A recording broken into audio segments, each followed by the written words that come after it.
Bismillahirrahmanirrahim. Assalamualaikum warahmatullahi wabarakatuh. Alhamdulillahilladzi arsala rasulahu bil huda wa dinil haq liyudhhirahu ala dini kulli wa kafa billahi syahida. Asyhadu an la ilaha illallah wa asyhadu anna Muhammadan abduhu wa rasuluhu la nabiyya ba'da. Allahumma shalli ala sayyidina Muhammad wa ala ali sayyidina Muhammad wa barik alamin. Alhamdulillah, kawan-kawan sekalian bisa silaturahim berkumpul di Jumat pagi ini. Mudah-mudahan semuanya dalam keadaan sehat, dalam keadaan secara fit, secara body, mind, dan soul ya. Secara fisiknya sehat, secara pikirannya juga mentalnya oke. Nggak, kalau Bunita mah terhindar dari baby blues ya, mudah-mudahan. Kemudian secara soulnya juga, ruhiyahnya juga kuat. Mudah-mudahan senantiasa di tayungan Gusti Allah Subhanahu wa taala. Oke, review pembinaan di pekan yang lalu ya, bahwa ternyata yang namanya manajemen organisasi itu ternyata sangat relevan dengan pengelolaan rumah tangga ataupun pengelolaan parenting di dalam di kehidupan sehari-hari ternyata ya. Kemarin tentang pembinaan rumah tangga, pembinaan manajemen organisasi ya. Bagaimana manajemen organisasi ini bisa berdampak besar pengaturannya sampai ternyata yang namanya seorang suami atau seorang istri ini dalam manajemen di pengaturan rumah tangganya itu bisa sangat detail ya. Kita belajar tentang manajemen finansial, ternyata sangat berpengaruh. Belum lagi tentang bagaimana manajemen operasional atau dalamnya itu adalah membangun program-program yang produktif. Kalau misalnya ternyata kita memiliki harapan yang visi yang jelas tentang rumah tangga ataupun mendidik anak di rumah, itu mesti kita memiliki program yang jelas. Contoh misalnya tuh Dona pengen punya anak, nanti kalau udah punya anak ya ke depannya Don, anak kita pengen hafiz Quran, dan nggak bisa tuh cuma didoain doang gitu ya. Programnya mendoakan anak, nggak bisa hanya sebatas itu. Tapi ternyata lebih jauh daripada itu, mesti dibangun juga kultur yang bagus dengan anak. Misalnya anak didekatkan dengan Quran, itu kan programnya. Bagaimana seorang ayah itu bisa seperti itu. Atau kalau misalnya keluarga atau yang terkecil aja itu mesti melek manajemen organisasi, maka kita yang memang itu adalah organisasi semacam sekolah seperti ini, itu pun mesti melek organisasi, ada pengaturannya, tugasnya, dan lain-lain ya. Oke, next selanjutnya adalah setelah kita belajar manajemen organisasi, pentingnya belajar manajemen organisasi, maka yang paling penting selanjutnya adalah bagaimana kita ini melaksanakan manajemen operasional ya, manajemen operasional atau yang namanya manajemen operasional membangun sebuah kultur positif di dalam organisasi atau keluarga.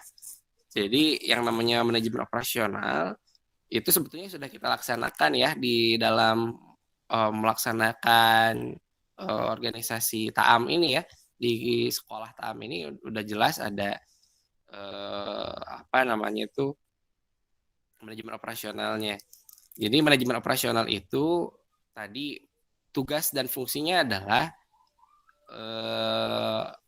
menyokong atau mendorong atau menjadi pilar bagi terlaksananya, terciptanya sebuah visi misi atau yang memang sudah dicanangkan.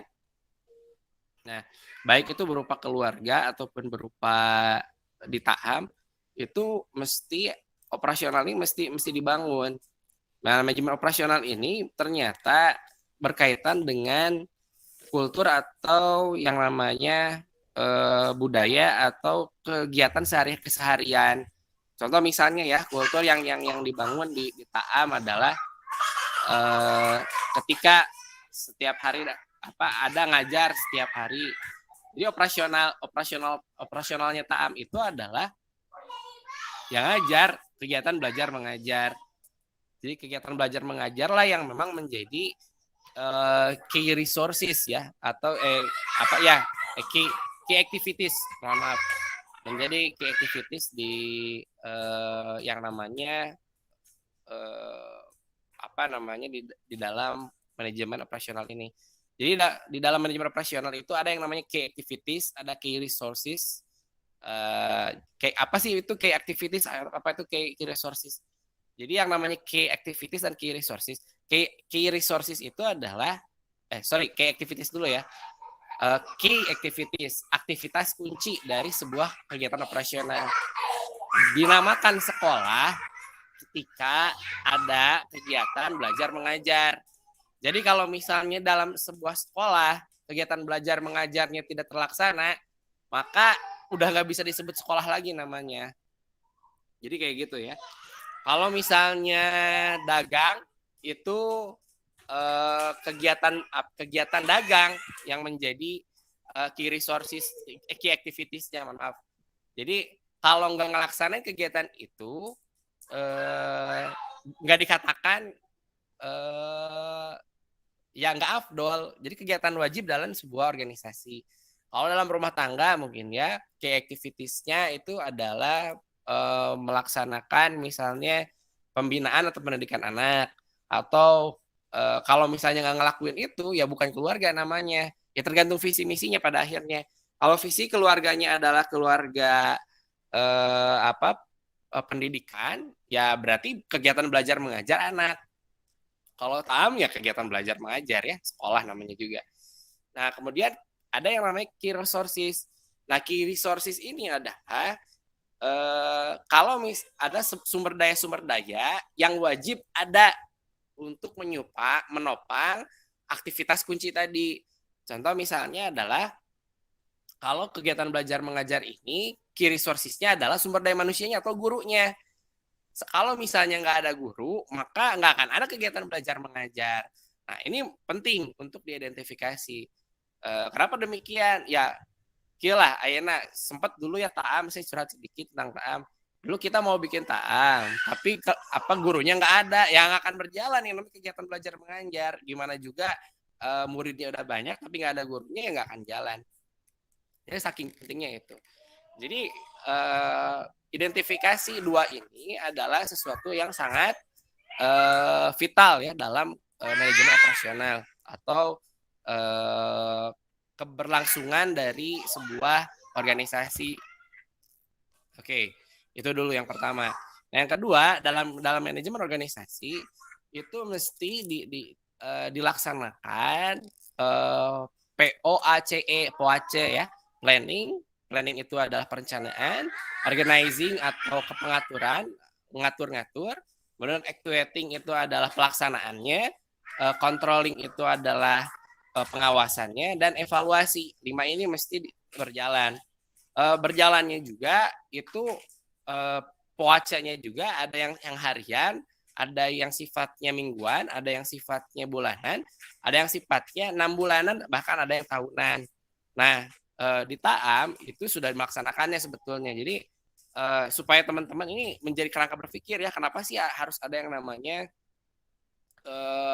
membangun RPP? Kenapa harus kalau Bu Nita misalnya kan waktu aktif ngajar di Taam itu harus ada evaluasi sehari-harinya gitu kan, sama Bu Niki suka ngobrol hari ini gimana anak-anak gitu kan. Kalau dulu sama Rifdah ya kalau nggak salah ya, sama Bu Rifdah itu ada evaluasi perencanaan hari ini, bagaimana merencanakan hari ini mau ngapain aja. Jadi ada briefing sebelum mengajar gitu ya, hari ini saya mau A B C D F G H I J gitu kan. Kemudian setelah di planning itu bagi tugas kan dulu sama Rifdah. Oke, saya yang bagian ngajar, kamu yang bagian misalnya ngondisiin anak. Kemudian setelah itu setelah mengorganisir seperti itu, baru diaktuasi atau dikerjakan kan. Nah setelah dikerjakan itu sambil dikerjakan sambil ngawasin kan di tengah jalan, jangan-jangan ada yang nggak efektif di tengah jalan. Dan baru setelah itu, setelah selesai pekerjaan, itu ada yang namanya evaluasi. Nah, senantiasa demikian. Itu secara harian itu ada. Secara mingguan juga kan Bu Rahmi sering melaksanakan hal itu. Nah, makanya kenapa penting? Karena ini terkait dengan yang namanya manajemen operasional. Kalau kegiatan itu tidak dilaksanakan seperti ini, maka biasanya kegiatan itu tidak terkontrol. Nah, Anda bayangkan kalau misalnya dalam sebuah keluarga, dalam sebuah perusahaan atau dalam sebuah organisasi tidak dilaksanakan seperti ini secara harian, ya acak-acakan hari ini misalnya ya, dalam rumah tangga ada namanya manajemen operasional dalam bentuk domestik. Domestik itu beres-beres rumah ya. Itu nggak ada yang namanya perencanaan harian, nggak ada yang namanya organisir ya, bagi-bagi tugas antara suami istri atau ART, kemudian nggak dilaksanain ya, kadang-kadang rumah kadang-kadang berantakan, kadang-kadang rapih ya, itu konsekuensinya kalau misalnya tidak dilaksanakan manajemen operasional domestik. Nah seperti itu. Ya apalagi sekelas tahap atau sekelas yayasan ini mesti dibangun yang namanya manajemen operasional. Apakah hal ini dibangun di dalam Islam? Oh jelas banget. Islam itu adalah agama yang paling awal memperkenalkan manajemen operasional ini. Dari mana kita tahu dilaksanakannya sholat berjamaah? Kenapa sih seorang laki-laki mukmin itu wajib sholat berjamaah di masjid? Alasannya adalah pasca atau ba'da sholat berjamaah di masjid itu senantiasa dilaksanakan manajemen operasional oleh imam masjid. Jadi imam masjidnya setelah beres sholat berjamaah nggak langsung pada pulang, tapi ditanya satu-satu. Misalnya sholat subuh ditanya, saya pernah menyampaikan ini kan ya, begitu mau pulang sholat berjamaah misalnya mana si A, mana si B, dicek dulu gitu kan, mana yang nggak hadir. Kemudian setelah dicek siapa aja yang nggak hadir, kan Rasul pernah mencontohkan kayak gitu ya, mana si Fulan, jangan-jangan dia sakit, temuin dia gitu. Kemudian setelah itu udah diidentifikasi siapa yang nggak hadir, siapa yang hadir, ditanya satu-satu kan, hari ini kamu mau kemana aja, apa perencanaan kamu hari ini, apa amalan kamu soleh, amal soleh kamu ini. Jadi itu senantiasa demikian. Jadi betul-betul secara operasional dididik oleh Rasulullah, bahkan 5 kali sehari itu dilakukan controlling. Nah seperti itu ya. Jadi makanya juga penting yang namanya koordinasi seperti ini. Nah kalau hari ini adalah sifatnya koordinasi pekanan ya. Jadi koordinasi pekanan ini fungsinya adalah melaksanakan perencanaan mingguan, evaluasi mingguan, sekaligus mengkontrol serta membagi-bagi tugas di pertemuan rapat seperti ini. Dan sifatnya sebetulnya harus dikerjakan oleh semuanya atau wajib ya. Nah ini mungkin gambaran dari saya bahwa ternyata dalam sebuah organisasi ini penting dilaksanakan yang namanya controlling harian, controlling pekanan, serta controlling bulanan ataupun tahunan. Dan memang afdolnya sih sebetulnya sebulan sekali minimal kita ada meet up ya, nggak daring seperti ini terus. Supaya apa? Supaya ada transfer energi di antara semuanya sehingga tetap hidup ta'amnya ya. Nah seperti mungkin Bu Nita, Bu Rahmi, Bu Dona dan Bu Yis, mudah-mudahan ada manfaat yang diambil ya, melanjutkan bahasan tentang manajemen operasional manajemen organisasi kemarin, bahwa salah satu yang paling penting adalah membangun kultur, di antaranya adalah dalam membangun kultur ini membangun operasional, manajemen operasional. Nah, di dalamnya memang manajemen operasional ini tadi ya ada identifikasi key activities atau aktivitas kunci, kemudian ada aktivitas key resources ya. Nanti di sana terakhirnya ada key performance index. Key performance index ini adalah target kunci dikatakan berhasil itu di mana gitu ya. Nah, ini KPI juga penting. KPI ini penting untuk identifikasi juga bahwa misalnya tadi ya kita sudah melihat key activitiesnya adalah kegiatan belajar mengajar, aktivitas kuncinya, kemudian sumber daya kuncinya adalah guru dan murid, kemudian key performance index-nya adalah terjadinya belajar mengajar, kemudian ada capaian-capaian yang memang dibangun setiap harinya, misalnya tuh anak bisa senang setiap hari. Nah itu penting dibangun. Nah itu sehingga evaluasi dan perencanaan ini mencakup ketiga ini. Ada evaluasi gimana anaknya ngerencanai, gimana gurunya, gimana target-target tercapai atau tidak. Perencanaannya juga berkutat seperti itu. Pun dalam mengerjakan rumah tangga itu pun sama ya seperti itu. Mesti dibangun hal demikian. Tadi kalau domestik, key activitiesnya adalah beberes rumah mungkin ya, cuci piring, dan masih banyak lagi activitiesnya.